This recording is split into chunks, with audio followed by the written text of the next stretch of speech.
Huh.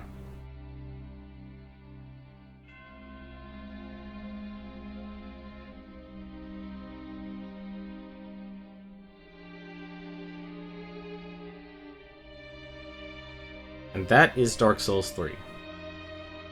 I did notice one thing. I had control of my character the last second. I could...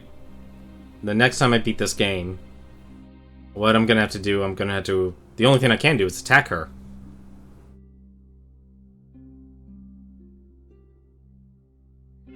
So that has to be the third ending. That was a fun fight. I didn't like the Lancer form the most, though. Yeah, I know. I did notice I could move. You have like 5 seconds to do something. So you would have to either has to do something with the bonfire, talking to her, or killing her. It would have to be one of those. So, and feeling interesting. I really like the Firekeeper, honestly. Like, she was honestly a really good character. Hawkwood, I liked him as a character as well, because he's not just he just wasn't an NPC that just simply gave up hope and submitted to the darkness. It requires, I'll tell you this now, there's an extremely unlikely chance that you'll get the last ending. It requires a very, very specific set of steps, and if you mess up even one, you can't get it. Yeah, that sounds about right. I will say one thing to comment on that. A lot of the quests in this game, for all the characters, they are very easily missed. They are very easy to miss, and if you mess up on it, you are completely out of luck with that character's storyline. Like, it would take a lot of dumb luck and a lot of backtracking to be able to see that. Honestly, here's my thoughts on the final game. It's good, but it feels weird that with a lot of the areas you're going back to, and even though they are geographically different, there's nothing that makes this game stand out on its own. This is probably, honestly, the most... I can't believe I'm actually able to say this. This actually might be the easiest of the Dark Souls games. There were no traps. There were no labyrinths. There was no, like, Sen's Fortress. There was no, I guess you would say, there were extra zones, and the Covenants right now are honestly great. I actually like the change in the Covenant system. That was probably one of my favorite parts, is because now it's easy to just jump between back and forth. But I think, much like the story of this game, the PvP will slowly die out, much like the Flame. Characters, I really actually like the characters. And their storylines. I know I missed a lot of them, and I had to backtrack to unlock a lot of the characters. So that was really a lot of fun. Olivia Mace. That was the voice actress for Firekeeper. She has a good voice.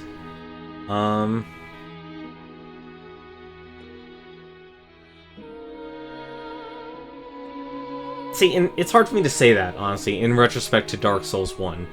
Because I've played through Dark Souls so many times, it's very difficult for me to truly remember my experience. I remember obviously fighting Gwyn, because I had to do something very unique to get through that area. But in terms of the bosses, aside from... Like, even when I figured out Ornstein and Smog, because I had to go through that game myself, I had no ability to summon others during the time I played Dark Souls 1. I was able to figure it out. Like, Gwyn, honestly, to me, in Dark Souls 1, was actually probably the biggest wall I had in that game. Everything else was actually... It wasn't easy. Like, I struggled with 4 kings. I know I struggled with 4 kings. I struggled with, Who else did I struggle with? No, actually, it was really 4 kings. That was really, like, the big wall, for me. But... Ithral's an easy area to go through if you're patient. That's what I learned about Ithral of the Boreal Valley. Let me actually go to the areas. Lothric itself. The first part of Lothric. Very, honestly, died quite a few times. Very, obviously shambling corpses everywhere and stuff, so it feels like trash. Actually, that's another thing about the game.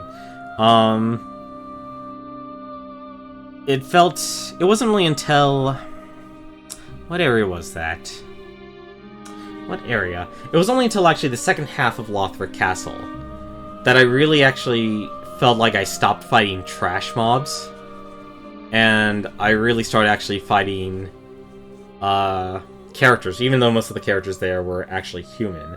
Ithral, I probably would say, would be the other area. Capra Demon did give me a hard time as well. I will agree with that. That was another part. This step I like. Begin Journey 2 in its current state. Journey 2 can be initiated from the bonfire if you do not wish to begin now. That is a very good thing. No. Let's actually select no on that.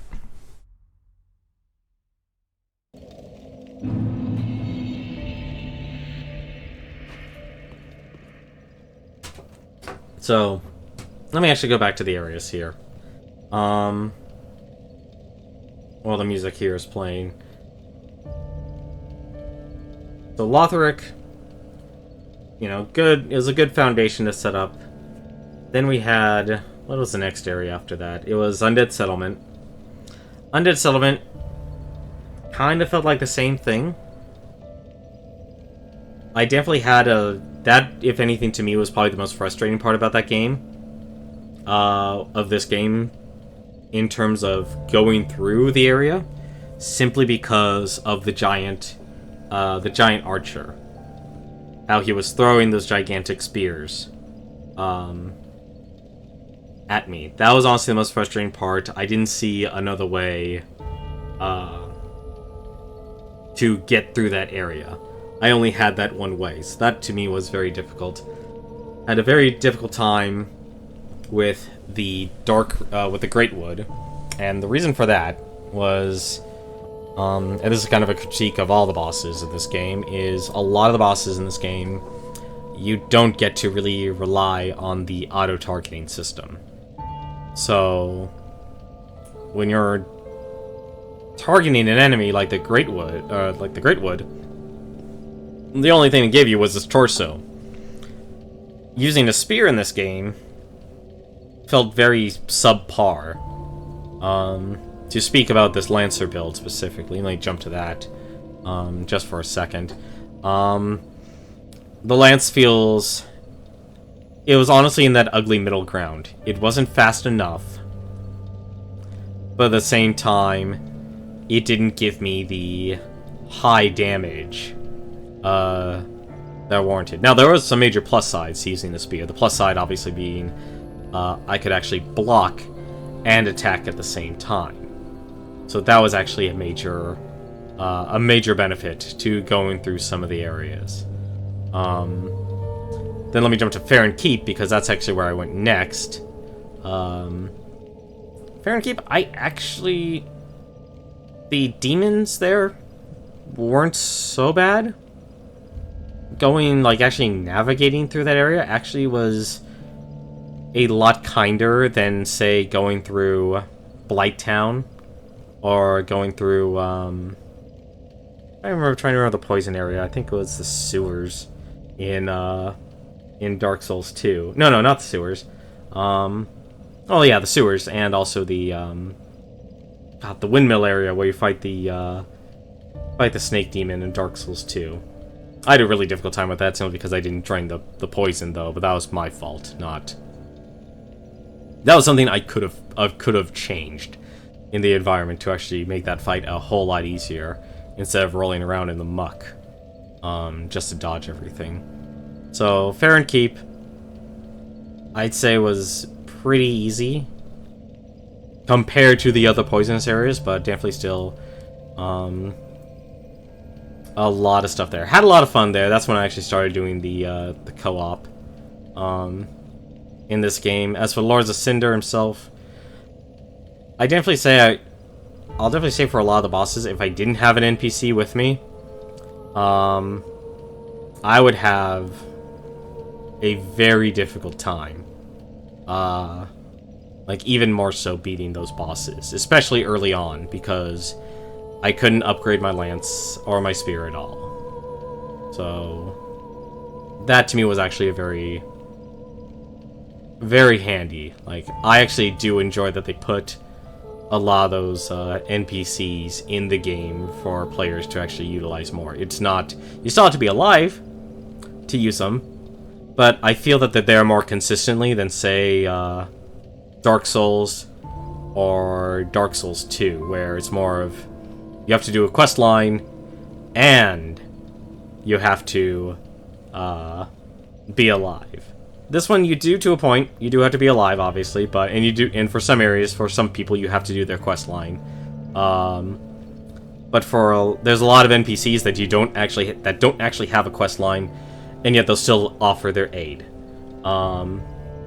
Yeah, NPCs are definitely gonna aid this game when less people play this game, and kind of move on to different games. So that's Farron Keep. Catacombs, I definitely had a hard time with that area. I definitely got destroyed in that area too. I think it was only until Wolnir. Once I figured out Wolnir, that made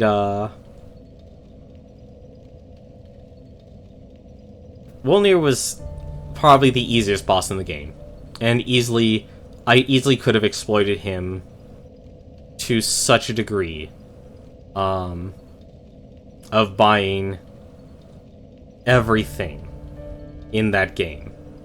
I could have bought every single weapon. I could have bought everything just by farming that boss, just by helping my fellow players at that point. And in reality, I actually did.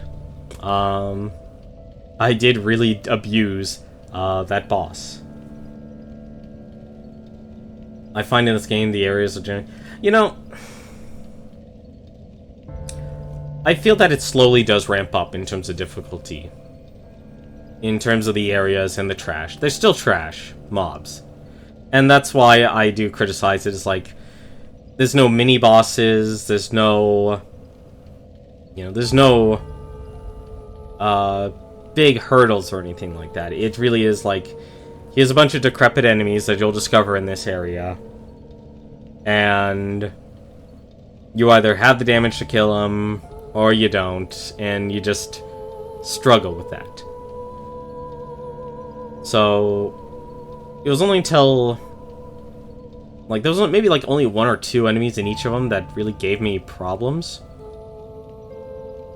But they weren't really, like, the skeletons for the catacombs, the cathedral knights for the cathedral, the Lothric knights for the assassin skeleton specifically for the catacombs, not the scimitar ones. Who else? I'm trying to think who else really gave me a lot of trouble. Not even the Silver Knights really gave me a lot of trouble, honestly.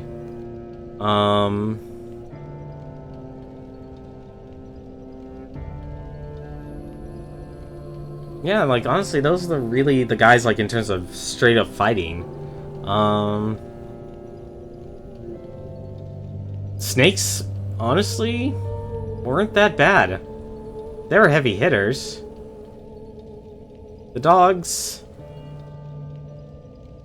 See, this was one of the benefits of me using the lance. I was able to just simply block their attacks and then just attack. So I really didn't have trouble in... Okay, no, the dogs in Ithral. If you fight the dog on the bridge, that's a hard fight because there's no place for you to really dodge, roll out of. When I finally fought the first dog, again in the swamp area of Ithral, that became doable. It took me a couple tries, but now that I had the terrain advantage and I was actually able to roll out of his attacks, that became a lot more doable. I wish I had a fire attack instead of a lightning attack, but I was actually able to kill him. As for the two dogs by the Covenant, oh, you meant the small ones. Well, still, like I said, the small ones, I had a lance, and my one advantage compared to a lot of other users was, the one that frostbit you, killed you like 7 times. Oh, you're talking about the Ithral Knights. Those aren't dogs. Those are people. I will say that's one actually other thing about about this game with those specific enemies. They attacked way too fast. The dog's near the invader. Now I don't know what you mean. I really don't know what you mean now.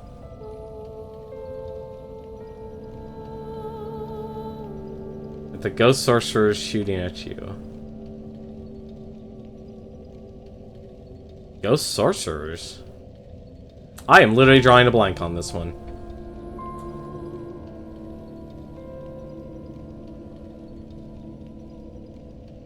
I am absolutely drawing a blank on this one. You'll have to give me a timestamp, because I am not remembering that one. Oh, wait, no. Okay, no, I remember now. I remember now. It was the, it was that cleric with the claws. You're right, I did die a lot there. But that was me just being very headstrong.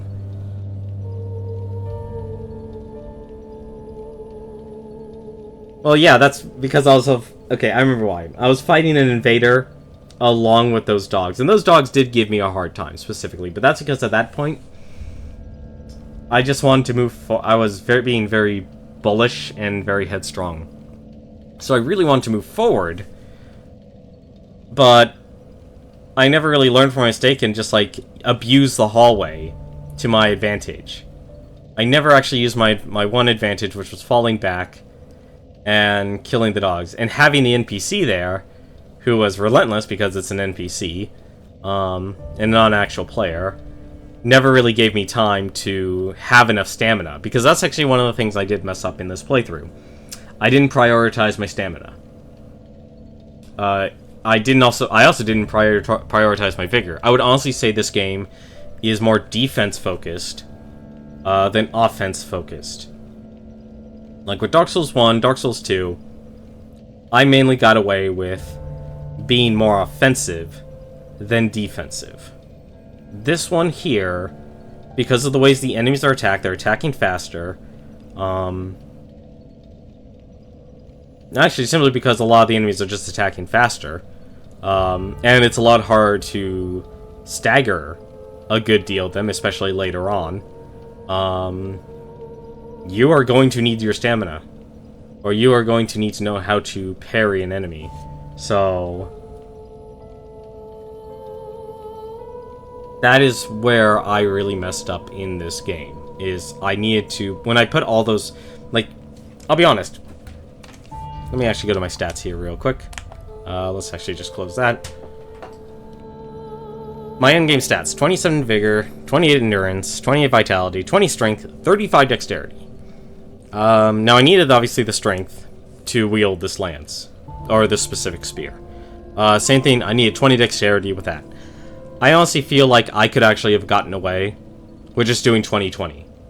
My damage in this game with lances felt very irrelevant. Because it wasn't about attacking in this game. Especially against a lot of the bosses. It wasn't about speed, and nor did I have damage, so it was more important for me to actually counterattack than have enough to be able to, say, stagger an opponent, or be able to just constantly keep them on edge, like a lot of people who use swords and such. And that's why I think a lot of the one-handed swords are just really, really popular in this, is because you can get a lot more swings in, and you can do a lot more damage. I mean, 20 endurance, that gave me... They gave me 129 stamina. Now that's a lot, actually, but that wasn't the cap. That's nowhere near the cap. I could easily take in 15 levels and put them into endurance, and I still would have been good.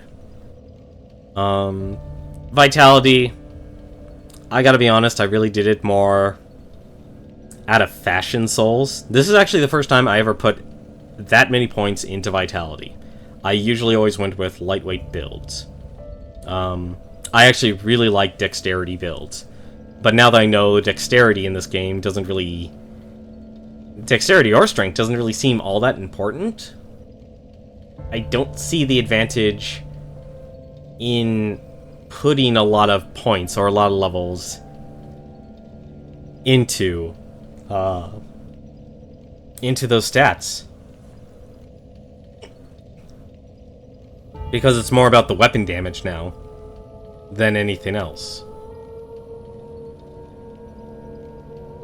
But...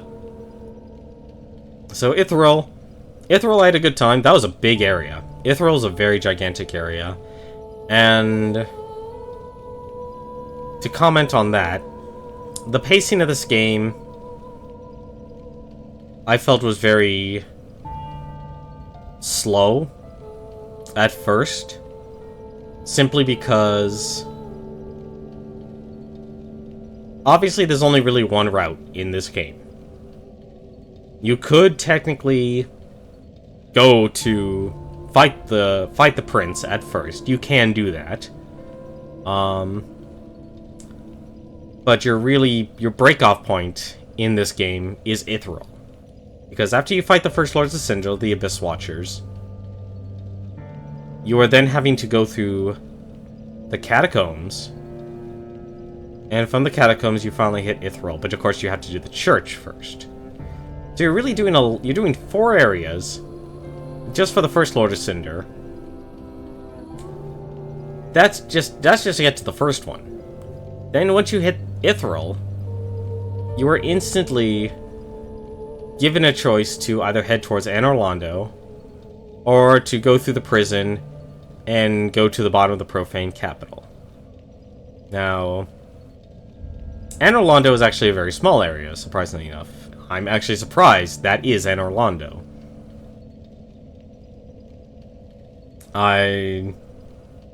There are very few mobs. You literally just go straight to the boss.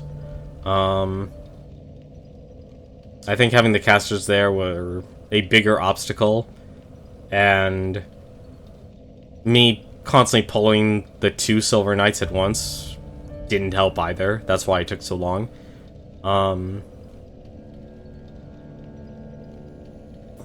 Hang on, I actually need some water here. But the boss there, the God Eater,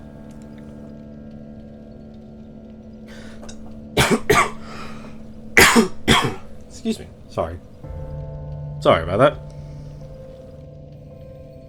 was very challenging. But I was still using a pike at that point. There was never really a time where, like, if anything, I should have bought another pike or another spear and upgraded that.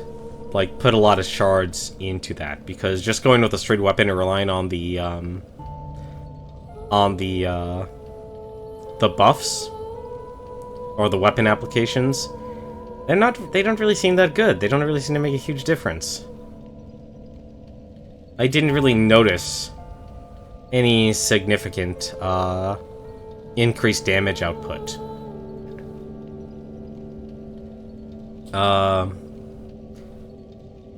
Let's see here. Then we have Yorn, the giant. That's a gimmick fight. That is very much a gimmick fight. That was fun. I'll be honest, actually, for both Yorm and the dragon, I had a fun time. I like those fights. I'm using Karthus Flame, Arc, and holy crap, the damage is real. Using the bleed. Wait, Karthus Flame Arc? Is that a spell? Your equipment does have a spell buff stat. It does? Well, let's take a look. Let's see. There's a critical. I know the charms do. You're not playing a caster though. You're no. I don't know what class you're playing as, or how you're playing at this game, I should say. That is a very good charm. That is a very good charm.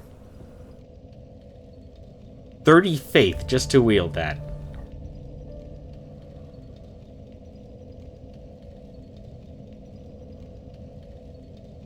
I'm only using the pyromancy for the buff. Okay, but you're using pyromancy. I literally went...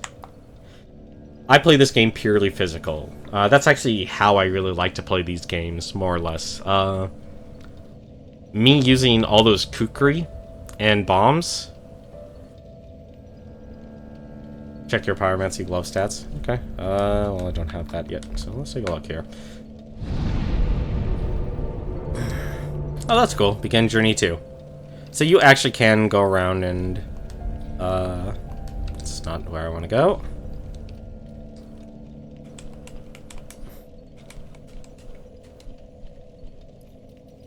Yeah, that's... Oh. Okay, that is a very abnormal amount of spell buff. Look at that. 60, 60... Yeah, so pyromancy is really powerful. I'm talking about... I am specifically talking about... these guys, the resins. The resins didn't seem really all that powerful.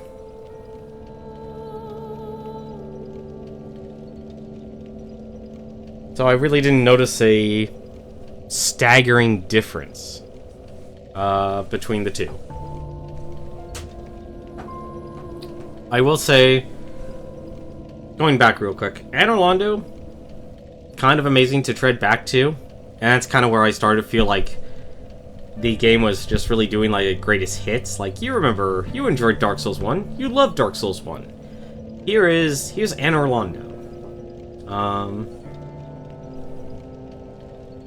So they really gave Anor Londo a... You know, like a greatest hits. And the same thing once you went to the Profane Capital. You could not help but... I honestly could not help but feel like, okay, I'm in Lost Isolate. I was wrong, but I was actually... Honestly, okay, in retrospect, it's like it kind of felt like I was in the kiln of the First Flame, which apparently I wasn't. But I guess the area could always change. So you could always... find a different, you know, so that area was very very overwhelming.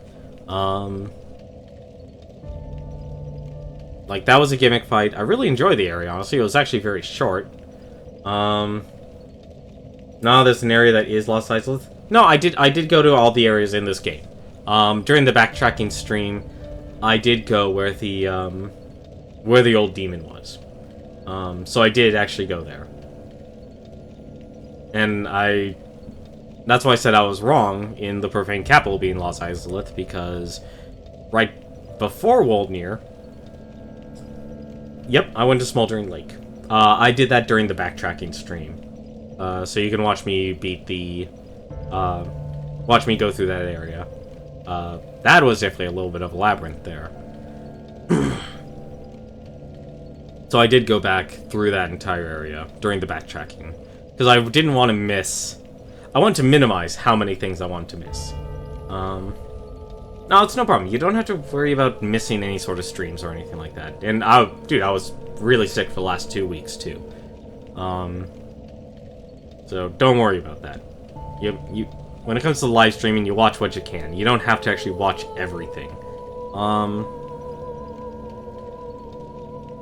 Well, let's see here. So, went through Yorm, went through Anowando. So those are the 2 branching paths you had. Then it quickly brought itself back together. Instantly taking you back to Lothric. And that's when you hit the second part of Lothric. And that's where the enemies really start hitting a lot harder. So they weren't really attacking fast, they were just hitting a lot harder. But I went to the garden area.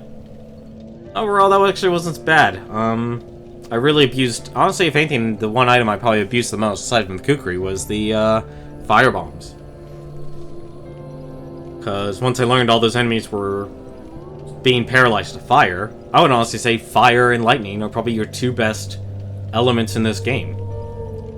If there's a dog, or there's a is there a dog or someone in like cloth armor, just use fire, or one of those one of those like black parasites. That's one thing I feel like this game missed, is that they didn't explain those. You know, with the Eodex Gundyr and all those enemies, like, being black and, like, having those black parasites in them, even the dragons, it wasn't explained. Like, I could miss it, but I really doubt Sirius, the Sunless, would tell me about that. Yeah, those parasites or corruption, whatever you want to call it. Like, that was a really great introduction, but they didn't really play off of it. Like, it never got explained, and it wasn't inconsistent in its use, it was just so very rare that it didn't, like, I would have expected this game to slowly, you know, it had the theming right. It slowly became more dark, but it didn't show more corrupted enemies. Like, obviously you saw them in the garden, and I went through that very, more or less very easily. I had a lot of trouble with the Cathedral Knights, because those Cathedral Knights hit even harder. So that was a 2.0 version of them. Osirius, the dragon, that was a good fight. That was also very creepy with the baby, but that never really got explained in depth either. Neither through his items. You know, I feel like there's a lot of explanation. Obviously, Dark Souls always leave a lot of explanation out. But usually you can stumble upon that information either through other characters or by talking to other characters. So there's a lot of things I would have liked explained that didn't get explained. Like, I liked that the darkness was explained. I liked that the Dark Firelink Shrine was actually explained by Ludeth. So that was explained, which was good. You know, that area there, that Firelink Shrine, was very unsettling. You know, and it did, you know, they definitely hit the atmosphere right in this game.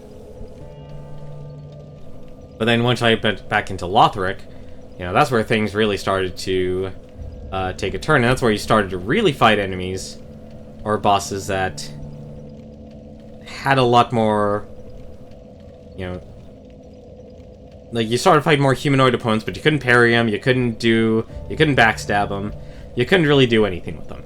If a lot more fights were like the Abyss Watchers, I mean, I might have had a lot more, like, an easier time, honestly, just simply because I had an easier time actually trying to backstab people than trying to do a counterattack, because enemies did not care at all about how much damage you gave them. They just stomped right through that damage and did not want to stumble at all.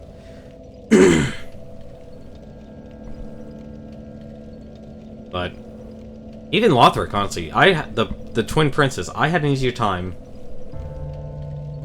I checked, and apparently there is an explanation for Osiris or Sirius. I don't know how anyone found that, but okay. So there actually was an explanation. I must have missed it then. Then again, this is a first-time playthrough. Even the Twin Princes, that was a good fight. That was a hard fight, but it was a very fair fight. And then finally, once I got that done, the only thing, I did the backtracking, so obviously I had to do a couple of the bosses. Smoldering Lake, definitely, once I had all the health and stamina, I mainly died simply due to sheer cockiness or carelessness.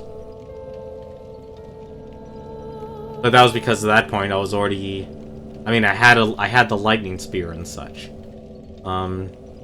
You know, if there's anything that actually really told me it's like I wasn't ready, it was the Nameless King when I fought him the first time.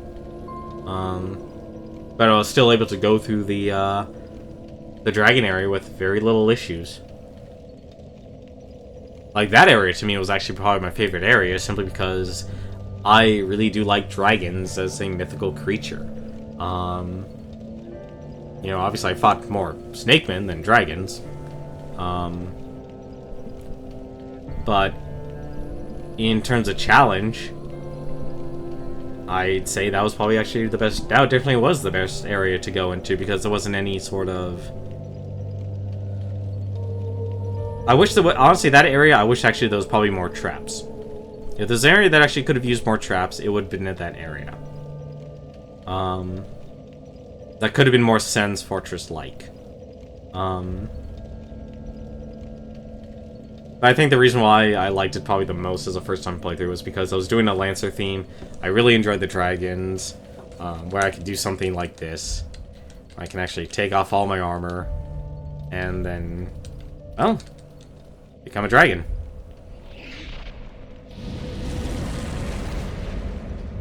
Oh, that's right, you could have a dragon head, but if you want a dragon body, you'd have to take off all your armor.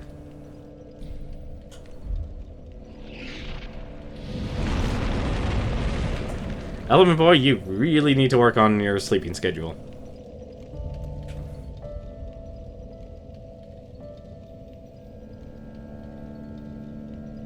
Like, you know, obviously, the downside about dragons, though, you can't equip anything. You're stuck. And that leaves you with no armor. Look how much defense you have. It's a negative absorption. You are taking way too much damage.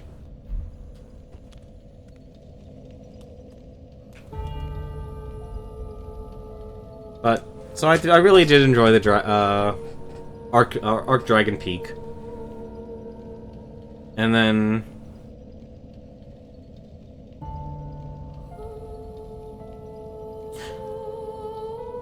I could have sworn I did that in the same stream. I guess I didn't. Yes, you can become a dragon just like all the others. Like all the other Dark Souls. You've always been able to become a dragon in the Dark Souls series. The issue is, though, this was actually the easiest way to... This game was the easiest way for you to become a dragon in this game. Just simply doing Arc Dragon Peak gave you the ability to become a dragon. The advanced form of the dragon was related to Hawkwood. That's why I said I like the NPCs in this game. They really gave them a longer role, and they didn't play out the same roles as they did in the other games. Obviously, they do some remixes, like obviously, oh no, you know, this, you know, what was it? Oh no, the Firekeeper died. Oh no, Rosario died. Let's revive her. But I was actually okay with that because, you know, they only really did it once. It'd be weird to say it's like, oh no, this has been done. And then finally, the Soul of Cinder as the last fight. Nameless King. That was a good fight. I think I think the way to beat it consistently once again is the Karthus Blood Ring. You need that ring. To go through it. But that fight, Storm of the King's Fire Breath, you kind of have to anticipate that one to be able to properly run away from it.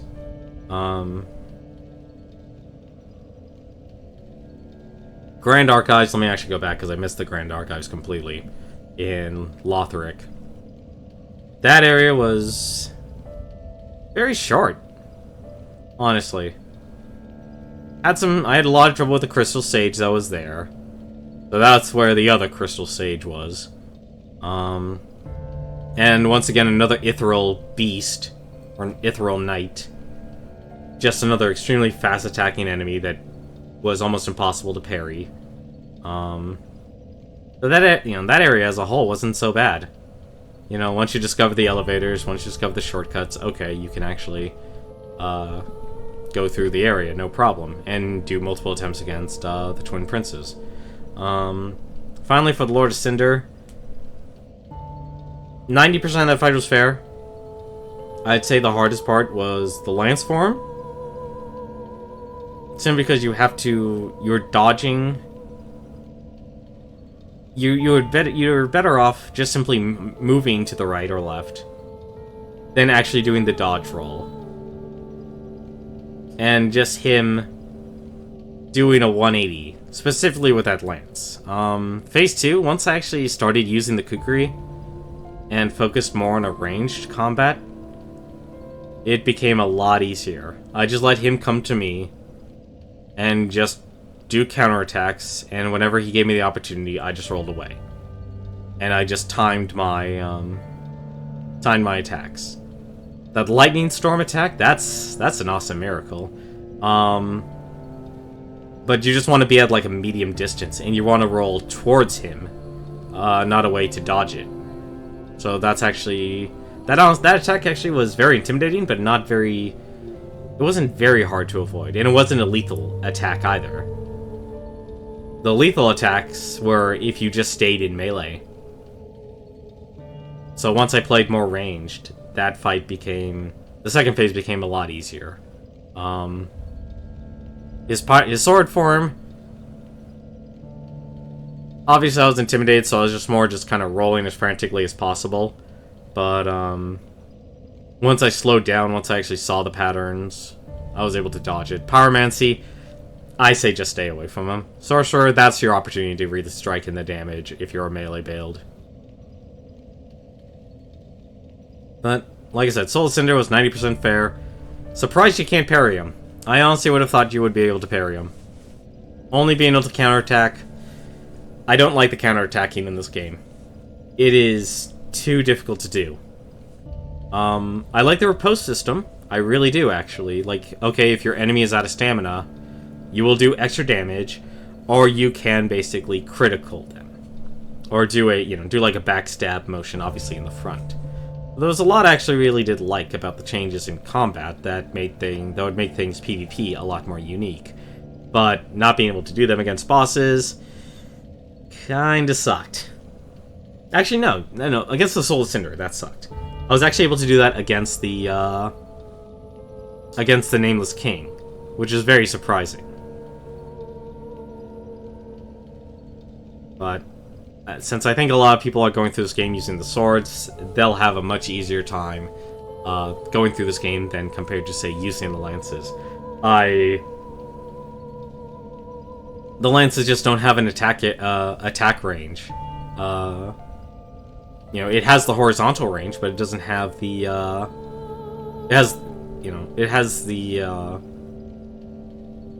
it gives you more attack range, but isn't that much compared to, say, what a sword, compared to a sword doing a horizontal or a vertical slice. That's what makes the swords in this game a lot better than the lances. And also because they don't take as much stamina to swing, nor do they take as much, they may not do as much damage, but they have a higher chance of simply staggering an enemy than compared to what the lances were offering. Although I will say, it was definitely worth it getting the Ornstein Spear and doing the Dragon Charge. So, I like this game. I really do.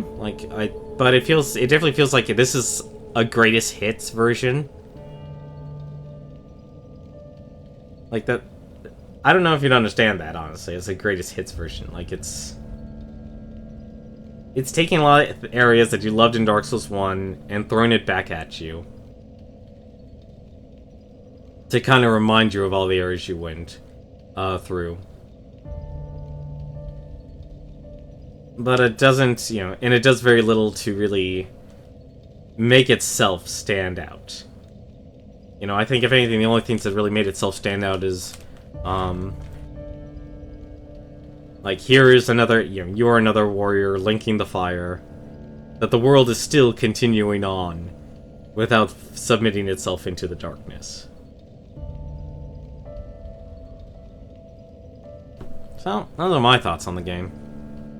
And speaking of which, speaking of time, this actually took about the same amount of time for most of the streams. I'll probably cut this area out. I'll probably make this this part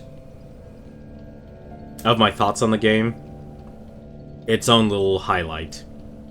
Because I think I took about 30 minutes going over this game. So, I think I'm gonna still get a lot more playthrough out of it. I'm definitely gonna be playing this game more offline. I'm hoping we can still do the co-op with me as Gabriel Belmont. So I can definitely see myself making other characters.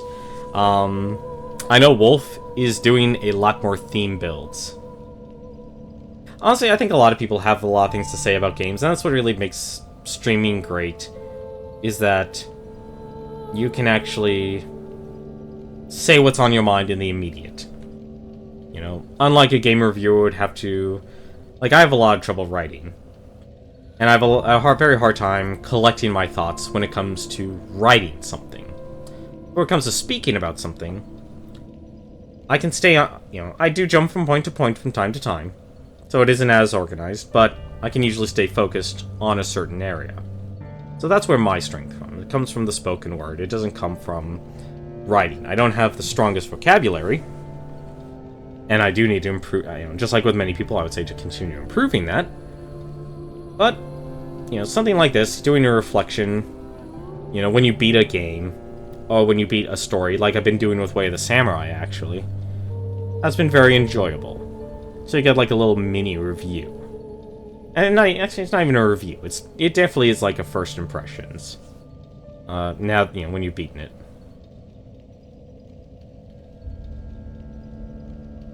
Always beware of that, Lahara. Let me actually say something about that. Just because something sounds very formal speaking does not make it intelligent. And there is something that you must always be wary about. Whether you're watching like a YouTube video or reading a review, you need to always be wary of what you read and what you hear. It may sound intelligent, it may sound coherent, but then we have something, and more importantly, it's called facts in research. Someone like Vati Vidya, for example. That is a person I would trust in terms of intelligence when it comes to Dark Souls. He does the research. There are thousands of people who construct that wiki for Dark Souls. Or actually, it could be a couple of people, honestly. It actually doesn't seem like it's only a couple of people. That actually really take the time and do the research. What you're really getting from me is something very equivalent to probably the worst type of content, and yet at the same time, one of the most popular content on YouTube, which are reaction videos. Because people love reactions. People like hearing what they have to say in the heat of the moment. In that moment. So, always be aware, just because a person may have an appearance of formality, or an appearance, let's see, what would be the good word to use here on this? like I said, just because a person sounds intelligent does not actually make them intelligent. I'll be honest, I am not the smartest person in the box. I go by a motto or a proverb my brother has told me, and it sticks with me to this day. I'm actually trying to remember the proverb here now because I'm actually nervous. I know that I do not know, and that is what makes me wise. That is something I'm always live by, and that is the reason why I'm always asking questions for two reasons. Either I simply don't know, or I want to learn. I give the benefit of the doubt when it comes to asking questions of people. I never want to assume what I read from what a person simply types. If I may say so, all your opinions of the game are not based on fair bias, but was based on fair judgment experience. Your opinion was extremely well formed. You could back it up in fact. I disagree. I could not back it up in fact. I back it up in experience. And I'm able to vent my frustrations through that experience. Those are not facts. I will agree that I'm able to intelligently describe my experiences, but not, give my opinion through the reaction. How many people opinion with no fact and experience to back up? You might be surprised. There are quite a few people who have careers doing that. Look into politics. Plenty of people. They have a complete agenda, and they don't do any research, and they're simply reliant on things like crowdfunding, or just trying to essentially abuse the masses, outrage in a certain area, to have them look like an authority figure. Oh, I was asking that last question. Hypothetical. My bad. Well, in the reality, when you get a little bit older, and a little more cynical... I was a philosophy major, so I'm... Oh, so you actually know philosophy is math, so you would actually be able to deconstruct my arguments and my reasoning just as well as other people that I've gotten to know, like Otto, Raynar. Wait, is it Raynar or Raynar? Oh my god, he's going to kill me again.